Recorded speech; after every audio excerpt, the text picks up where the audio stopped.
Biography: Albert Einstein. Albert Einstein was a famous scientist born in Germany in 1875.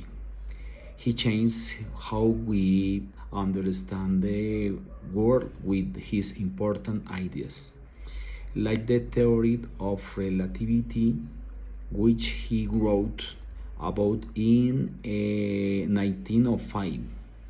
This theory helped us see how mass and energy are connected, shown with the famous equation E equals mc squared.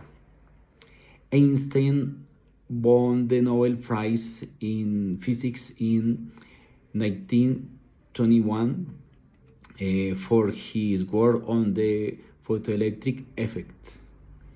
He moved to the United States in 1933 and lived in Princeton, New Jersey. There, he kept study at the Institute of Advanced Study. Einstein cared deeply about peace and fairness, speaking out against injustice. He did in 1955, but his ideas still shape how we think about the world today.